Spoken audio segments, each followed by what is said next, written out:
तो इस फिल्म की शुरुआत में बताया जाता है कि 1980 में माजानंग सिटी के करीब काफी सारे डाकुओं और लुटेरों का मर्डर कर दिया गया था। किसने और कैसे, ये एक मिस्ट्री थी। इस शहर के लुटेरों के दो ग्रुप्स थे, जिनमें से एक थे सुगाली। ये बहुत बेरहम थे और अजीब बात ये थी कि इनको मारना भी पॉसिबल नहीं था। लोगों में मशहूर था कि इनके अंदर या तो कोई जादुई ताकत है या फिर ये लोग खुद काला जादू करते हैं, जिसकी वजह से गोली या चाकू से आम तरीके से इनकी जान लेना पॉसिबल नहीं है। खैर, इस सब के बाद मूवी के पहले सीन में हम डेनांग नाम के एक आदमी को देखते हैं। 1984 का वक्त है। डेनांग सुगाली लुटेरों की लाशों को दफन करवा रहा है, यानी इन लुटेरों को मरवा दिया गया है। इन्हीं लाशों में एक जेरॉड की भी लाश थी, जिसने एकदम से आंखें खोल ली, यानी वो अभी जिंदा था। डेनांग उसके पास आकर उससे कहता है कि मैं जान गया हूँ, तुम कोई इंसान नहीं, तुम्हारे अंदर ब्लैक पावर्स हैं। ये बात उसे जेरॉड की किताब से पता चली थी, जो अब डेनांग के पास ही थी। जेरॉड जोर जोर से हंस रहा था। उसे देखकर गुस्से में डेनांग ने एक शार्प कटर उठाया उसे मारने के लिए। तो मरने से पहले जेरॉड ने इस गांव को कर्ज यानी श्राप दे दिया कि जब तक मेरा खून इस जमीन पर रहेगा या जब जब मेरा खून इस जमीन पर आएगा तो यहाँ पर मौत और तबाही आएगी। इसके बाद जेरॉड के साथ क्या हुआ वो नहीं दिखाया गया, बल्कि सालों बाद हम एक लड़की जिया को देखते हैं, जो अपने दोस्तों के साथ अपने गांव माजानंग वापस आ रही है, यानी उसी शहर में आ रही है जहाँ पर ये लुटेरे और जेरॉड वगैरह थे। इनकी बातों से हमें पता चलता है कि जिया की मॉम मर गई है और वो उनके फ्यूनरल के लिए यहाँ आ रही है। यहाँ आने का उसका खास मकसद एक ये भी था कि वो अपने डैड के पास के बारे में पता चलाए, जो और कोई नहीं बल्कि जेरॉड ही था। जिया के मेजोनिंग में एंटर करते ही यहाँ पर अजीबो गरीब चीजें देखने को मिलती हैं। मौसम एकदम से खराब हो जाता है और पूरे माचानंग पे काले बादल छा जाते हैं। ये असल में जेरॉड के दिए कर्ज की वजह से हुआ था। जिया जो उसका खून थी, जैसे ही वो माचानंग की जमीन पे आई तो कर्ज दोबारा से शुरू हो गया और यहाँ पर तबाही और मौत का सिलसिला अब शुरू हो जाएगा। जैसे ही डेनांग जिया को देखता है तो गुस्से से वो लाल पीला हो जाता है। यहाँ हमें मालूम होता है कि डेनांग और कोई नहीं बल्कि जिया के ग्रैंडपा हैं, नाना हैं, जिन्होंने खुद जेरॉड को मारा था। फ्यूनरल में आए लोग भी जिया को अजीबो गरीब नजरों से देख रहे थे। फ्यूनरल के बाद उसके नाना डेनांग उससे कहते हैं, जितना जल्दी हो सके इस जगह को छोड़कर चली जाओ, नहीं तो इस पूरे गांव की मौत की जिम्मेदार तुम खुद होगी। सीन कट होकर अब हमें डेनांग के एक साथी को दिखाया जाता है। वो गांव वाले से कह रहे थे कि जिया का यहाँ आना खतरे से खाली नहीं, जितना हो सके अपने आप को बचाने की कोशिश करना, रात को अपने घर के सारे दरवाजे बंद रखना और अगर दरवाजा कोई भी खड़काए तो मत खोलना। अगर तुम्हारी आंखों के सामने कुछ आ गया तो अपनी मौत के जिम्मेदार तुम खुद होगे। यहाँ जिया अपने दोस्त के साथ बैठी हुई थी। अचानक ऊपर वाले फ्लोर से एक बॉल उसके पास आती है, तो उस बॉल को देखते हुए वो अब ऊपर चली गई। ऊपर ये स्टोर रूम था, जहाँ पे एक संदूक पे ताला लगा हुआ था, जिसने जिया की अटेंशन अपनी तरफ खींच ली। इससे पहले कि जिया इसे खोल लेती और कुछ देख लेती, यहाँ पर डेनांग आ जाते हैं और गुस्से में उसे कहते हैं, जल्दी अपना सामान पैक करो, रात होने से पहले पहले मैं तुम्हें टाउन में छोड़ आऊंगा। अब ये चीज जिया के दोस्त को भी अजीब लग रही थी कि उसके दादा ही उसे यहाँ से निकालने की कोशिश कर रहे हैं। वो उससे कहता है, शायद इसके पीछे के रीजन तुम्हारे डैड हो। जिया को उसकी बात पे यकीन नहीं आया। जिया को लगता था कि जरूर कहानी कुछ और है इस सब के पीछे, और यही तो जिया को पता करनी थी। जिया बताती है कि कभी भी मेरे ग्रैंडपा यानी डेनांग ने मुझे यहाँ आने नहीं दिया। वो कहते थे, अगर तुम यहाँ आई तो यहाँ के लोग मर जाएंगे। देखो, मेरे यहाँ आने से लोगों के मरने का क्या ताल्लुक। इनकी इन्हीं बातों के दौरान डेनांग आकर इन्हें यहाँ से ले जाते हैं। वो इन्हें शहर छोड़ने ही जा रहे थे, लेकिन तब उन्होंने देखा कि गाड़ी पंचर हो चुकी थी। ये देखकर वो पूरी तरह गुस्से में आ गए। उनकी घबराहट अब साथ में आसमान पे थी। जल्दी से वो घर के अंदर गए और उन्होंने एक गन उठा ली। जिया को उन्होंने कहा कि तुम अंदर ही रहना, और जिया के दोस्त को लेकर वो बाहर की तरफ निकल गए। जिया उनसे पूछते हैं, आखिर चाहते क्या हैं आप, मुझे किस चीज से बचा रही हैं, घर में क्यों कैद कर रही हैं? लेकिन डेनांग उसे कोई जवाब नहीं देता और जिया के फ्रेंड को लेकर बाहर चला जाता है। रास्ते में जिया के दोस्त को छोड़कर डेनांग अकेले ही आगे बढ़ने लगा था। वो बड़े आराम से सिगरेट पी रहा था। एकदम से उसे हवा में एक काला साया दिखाई दिया, जिसे उसने पहले इग्नोर कर दिया, और उसके बाद उसे दिखाई दिया कि 4 काले सायों ने एक कॉफिन उठाया हुआ है। और इस भयानक मंजर को देखकर वो लड़का बुरी तरह डर जाता है। इन्हीं कॉफिन वाले स्पिरिट्स को यहाँ पर 2 गार्ड्स भी देख लेते हैं। साथ ही साथ इन्हीं चारों सोल्स को नेबर में मौजूद एक ओल्ड लेडी ने भी देख लिया था। इन्हें देखते ही उसने अपनी बेटी को तेजी से एक कमरे में जाकर छुप जाने को कहा, क्योंकि वो जानती थी कि जो भी इन सोल्स को देखता है वो मारा जाता है और वो अपनी बेटी की जान बचाना चाहती थी। यहाँ पर एक चीज हमें ये भी पता चली कि ये लड़की यानी उस आंटी की बेटी जिया की दोस्त भी थी। ये सोल्स सबसे पहले अपनी पावर्स से इस आंटी को मार देती हैं और उसके बाद वो दोनों गार्ड्स जिन्होंने उन सोल्स को देख लिया था वो दोनों भी मारे जाते हैं। और अब इससे पहले कि ये सोल्स यहाँ पर जिया के दोस्त को भी मार देते, ठीक वक्त पर जिया यहाँ आ जाती है। जिया के दोस्त ने घबराते हुए बताया कि उसने यहाँ पर सोल्स देखी थी, लेकिन जिया ने उसकी बातों पर यकीन नहीं किया और कहा जरूर ग्रैंडपा ने ही तुम्हें ऐसा कुछ सिखाया होगा। अभी वो यही कह रही थी कि तभी उसने देखा उसके दोस्त का मुंह सूजने लगा था। वो अपने गले पे ऐसे हाथ रखे हुए था जैसे वो अपने आप को किसी फंदे से बचा रहा हो और उसके पांव भी जमीन से उठ गए थे। ऐसा लग रहा था जैसे कोई उसका गला घोटने की कोशिश कर रहा है। ठीक वक्त पर डैनंग यहाँ आ जाते हैं और जल्दी से एक शीशा लाकर देखते हैं। उसके पीछे वही 4 सोल्स थी जो उन्हें आम आंखों से तो नजर नहीं आई, लेकिन शीशे में नजर आ गई।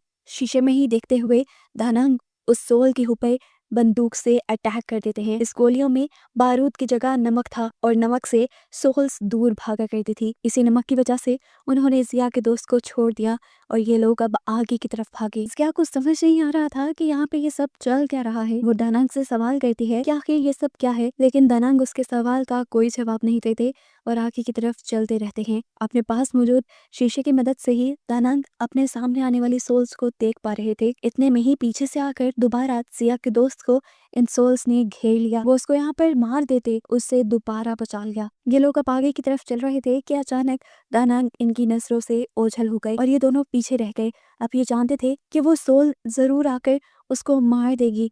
जल्दी जल्दी में जिया उसे लेकर अपनी दोस्त के घर छुप गई, जिसकी मॉम ने भी उन सोल्स को देख लिया था और उन सोल्स ने उसकी मॉम को मार दिया। अंदर जाने पर इन्हें वहां कोई नजर नहीं आया सिवाय उसकी मरी हुई मॉम के। उसे देखकर ये दोनों ही डर गए। जिया के दोस्त ने कैबिन खड़काकर उसे अपनी तरफ बुलाने की भी कोशिश की, लेकिन जिया को आवाज सुनाई नहीं दी और ये लोग वापस बाहर आ गए। और इस मर्तबा बाहर आने पर जिया के दोस्त को दूर से आती एक कार दिखाई दी। वो खुशी खुशी तेजी से उस कार की तरफ बढ़ा, लेकिन पता चला कि वो कोई कार नहीं थी बल्कि यही सोल्स थी जिन्होंने कॉफिन पकड़ा हुआ था। और वो इस मर्तबा किसी चीज का लिहाज नहीं करते और जिया के दोस्त को पकड़कर मार देते हैं, जो देखकर जिया बहुत ज्यादा दुखी हो जाती है। यहाँ पर हम देखते हैं कि दानंग अब उस आदमी के पास आया था जो पूरे गांव वालों को संभल के रहने का कह रहे थे। उन्होंने यहाँ पर आकर इस आदमी से कुछ नमक वाली गोलियां मांगी और एक तावीज मांगा जिससे वो उन सोल से बच सकते थे। वो आदमी अब दानंग से पूछता है आप करना क्या चाह रहे हैं। तब दानंग ने बताया कि जेरॉड की बेटी वापस आ गई है और तुम जानते हो ना उसका श्राप क्या है। उसका खून जब यहाँ आएगा तब तबाही लेकर आएगा, लेकिन उसका ही खून उसे भी हमेशा के लिए खत्म कर सकता है और मैं अब उसकी बेटी के जरिए, उसके खून के जरिए उसे हमेशा के लिए यहाँ से खत्म कर दूंगा और इस गांव को उसके दिए कर्ज से बचा लूंगा। सीन कट होकर हमें दिखाया जाता है कि जिया को कोई आदमी किडनैप कर चुका है। इसका नाम है यांतो और किसी वक्त में ये डैनंग के साथ काम किया करता था लुटेरों को मारने का। यहाँ वो आदमी जिया के गले में वही तावीज देखता है जो उसे बुरी सोल से बचा सकता था। वो जान गया था जरूर उसे डैनंग ने दिया होगा। जिया पूछती है ये किस काम के लिए है। तब यांतो उसे बताता है कि ये उस कर्ज से बचने के लिए है जो तुम्हारे डैड ने इस पूरे गांव को दिया था। जिया समझ गई कि ये आदमी सबको जानता है उसके डैड और उसके ग्रैंडपा के बारे में। वो उससे पूछती है आखिर मेरे डैड के साथ क्या हुआ था। तब यांतो बताता है कि असल में तुम्हारे डैड को दानंग ने गला काट के मार दिया था, लेकिन जेरॉड के जिस्म के हिस्से अलग अलग होने के बावजूद भी जेरॉड आज तक जिंदा है क्योंकि वो कभी मर नहीं सकता। उसके अंदर ब्लैक पावर्स हैं। ये बात सारे जानते थे कि जेरॉड को कोई मार नहीं सकता, फिर भी डैनंग ने उसका गला काट दिया और इसके पहले ही तुम्हारे डैड ने इस पूरे गांव को श्राप दे दिया कि जब तक उसका खून यहाँ पर है या जब जब उसका खून यहाँ पर आएगा तो इस जगह पर मौत और तबाही आएगी। और क्योंकि तुम जेरॉड का खून हो इसलिए तुम जिस दिन से यहाँ आए हो उस दिन से मरे हुए सारे सुगाली लुटेरे उनकी सोल्स जिंदा होकर बाहर निकल आई है और जो कोई भी उन सोल्स को देख लेता है वो सोल्स उन्हें जान से मार देती हैं। ये बात सुनते ही जिया का दिल दहल जाता है और उसे याद आता है वो वक्त जैसे ही उसने गांव में कदम रखा था तो पूरे गांव में काले बादल छा गए थे। सीन कट होकर यहाँ पर उस आदमी को दिखाया जाता है जिससे डैनंग वो नमक वाली गोलियां और तावीज ले गया था। उसकी वाइफ अब उसके ऊपर गुस्सा हो रही थी कि क्या जरूरत थी तुम्हें वो तावीज डैनंग को देने की, हमारे पास भी एक ही तावीज था, अब हम उनसे कैसे बचेंगे। वो अभी ये बात कह ही रही थी कि अचानक उनके दरवाजे पे नॉक हुआ। उन्होंने दरवाजा खोला तो बाहर वही सोल्स खड़ी थी जिसे उस आदमी की वाइफ देख लेती है। आदमी तो उनको नहीं देखता, लेकिन अब वो सोल्स अंदर आकर उसकी वाइफ को मारने की कोशिश करती हैं। ये आदमी अपनी वाइफ को बचाने के लिए अपनी जान की बाजी लगा देता है, लेकिन कुछ नहीं होता क्योंकि अब उसकी वाइफ के साथ साथ वो खुद भी इन सोल्स के हाथों मारा गया था। सीन कट होकर दोबारा हमें जिया और यांतो को दिखाया जाता है। जिया यांतो से पूछती है, क्या मेरे डैड आज तक जिंदा है? जिसपे यांतो कहता है, हाँ वो जिंदा है, उसे कोई नहीं मार सकता, आम तरीके से तो बिल्कुल नहीं। बहुत से लोग उसे खत्म करना चाहते थे, यहाँ तक कि दनांग भी। दनांग ने तो उसको खत्म करके उसके जिस्म के हिस्सों को अलग अलग जगह पर दफन कर दिया, लेकिन फिर भी आज तक उसका साया इसी गांव में है। यहाँ पर वो एक और कड़वी सच्चाई जिया को ये भी बताता है कि तुम्हारे डैड को कोई भी नहीं मार सकता सिवाय तुम्हारे। तुम्हारा खून और तुम ही अपने डैड को मार सकती हो और इस गांव को कर्ज से आजाद करवा सकती हो, और ऐसा भी तुम्हारे डैड के कर्ज की वजह से है। जिया उससे पूछती है, मैं ये सब कैसे करूंगी? तभी आदमी बताता है कि तुम्हें अपने डैड की बॉडी और उनके सर को ढूंढना है। उसको एक साथ मिलाने के बाद जेरॉड की सोल भी उसमें वापस आ जाएगी। जैसे ही उसकी सोल उसके अंदर वापस आएगी, तुम्हें फिर अपना खून अपने हथियार के ऊपर, एक कुल्हाड़े के ऊपर लगा देना है, और फिर उससे तुम अपने डैड को यानी जेरॉड को मार पाओगी, जिसके बाद ही उसका कर्ज खत्म होगा। याद में बताता है, असल में तुम भी डैनांग की इसी प्लानिंग का हिस्सा हो। डैनांग तुम्हें यहाँ सिर्फ तुम्हारे डैड को खत्म करने के लिए लाया है। जिया के ख्याल में वो तो खुद यहाँ आई थी, लेकिन ऐसा नहीं था। ये सब डैनांग की एक चाल थी। जिया को अभी तक ये लग रहा था कि उसके ग्रैंडपा गांव वालों के लिए लड़ रहे हैं, लेकिन याद में उसकी ये भी खुशफहमी दूर कर देता है और बताता है कि पहले भी सुगाली लुटेरों को उसने लूट मार मचाने दी और गांव वाले लूट गए। जिसके बाद जब उसने सुगालिस को मारा और ये कर्ज आ गया, तो उसने जेरॉड के दांतों से 3 तावीज बनाए, जिससे वो खुद, तुम और उसका एक चेला उस कर्ज से बच सकता है। बाकी पूरे गांव वाले उस कर्ज का शिकार हैं। हालांकि वो चाहता तो पूरे गांव वालों को भी उस कर्ज से निकाल सकता था। ये सारी बातें सुनकर जिया यांतो से कहती है, अच्छा ठीक है, मैं फिर चलती हूँ, अब मैं ही इन गांव वालों को बचा सकती हूँ। जिसे देखकर यांतो कहता है, नहीं, तुम गांव वालों को नहीं बचाओगी, हम सारे बुरे हैं और हम सारे गांव वाले मरना ही डिजर्व करते हैं। ये कहते ही उसने जिया के ऊपर भी गन पॉइंट कर दी ताकि जिया मर जाए और ये कर्ज कभी खत्म ना हो। इससे पहले कि उसकी गन शॉट से जिया मर जाती, जिया अपनी टांग मारकर चेयर को नीचे कर देती है और निशाना चूक जाता है। गन शॉट की आवाज सुनकर डनांग भी यहाँ आ चुका था जिया को बचाने के लिए। वो यहाँ यांतो से लड़ने लग जाता है और उसके बाद जिया को लेकर यहाँ से निकल जाता है। यहाँ पर जिया उसे कहती है, मैं अब आप पे बिलीव नहीं करती, मुझे आपसे नफरत हो रही है क्योंकि ये सारा श्राप आपका दिया हुआ है। उसकी ये बात सुनते ही उसके ग्रैंडपा यानी दनांग फौरन उसका हाथ पकड़ते हैं और उसके हाथ पे एक बड़ा सा कट लगा देते हैं और उसके हाथ से निकलते खून से वो एक कुल्हाड़े को रंग लेते हैं। जिसके बाद वो ये कुल्हाड़ा जिया को पकड़ा कर कहते हैं, अब इसी के जरिए तुम अपने डैड को मार सकते हो। जिया ये काम करने से साफ इनकार कर देती है क्योंकि उसे उसके डैड से बहुत ज्यादा प्यार था। अब वो जब ये भी जान गई थी कि उसके डैड इतने बुरे नहीं हैं और वो 10 साल बाद अपने डैड से मिलने वाली थी, तो वो अपने डैड को मारना नहीं चाहती थी। उसकी बात सुनकर डनांग कहता है, ठीक है, तुम नहीं मारोगी तो मैं मार दूंगा। उसे मारने के लिए सिर्फ तुम्हारे खून की जरूरत थी, जो मुझे मिल गया है और मैं अब उसे मार डालूंगा। इस सब के बाद डनांग जिया को अपने घर ले जाता है क्योंकि उसने अपने घर में ही जेरॉड की बॉडी को दफनाया हुआ था। घर लाने के बावजूद भी डनांग ने जिया को यही एहसास दिलवाया कि यहाँ पे जो कुछ हो रहा है उसकी वजह कोई और नहीं बल्कि जिया ही है। ये बात सुनकर जिया को गुस्सा आ जाता है। उसे लगता है कि उसे भी अब इस कर्ज से नहीं बचना चाहिए, इसीलिए वो अपने गले से वो ताबीज उतार देती है जो उसके डैड के दांत से बना था। उसके ऐसा करते ही स्पिरिट्स उसके सामने आ जाते हैं और वो उसे देख लेती है। इससे पहले कि स्पिरिट, ये सोल्स उसे मार देती, डनांग उसे यहाँ आकर उसे बचा लेते हैं। उसे घर के अंदर लाने के बाद डनांग घर के पिछले हिस्से में खुदाई करने लगे जहाँ पर उसने जेरॉड के जिस्म के हिस्से दफनाए हुए थे। यहाँ पर जैसे ही डनांग जेरॉड की बॉडी और सर को आपस में जोड़ने लगता है, पीछे से यांतो आ जाता है उसे ऐसा करने से रोकने के लिए।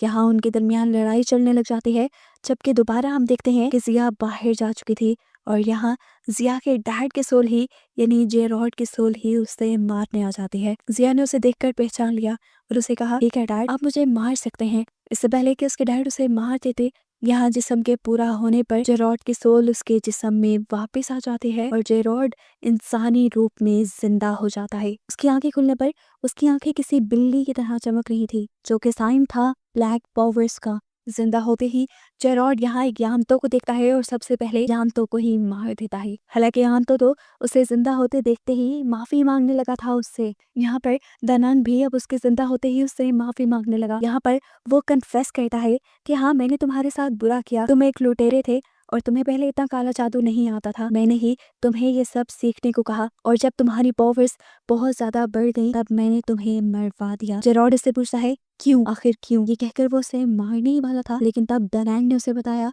कि असल में मुझे भी ऐसा करने के लिए किसी ने कहा था। ये सब सुनने के बावजूद भी जेरॉड को दानांग पे बिल्कुल रहम नहीं आ रहा था।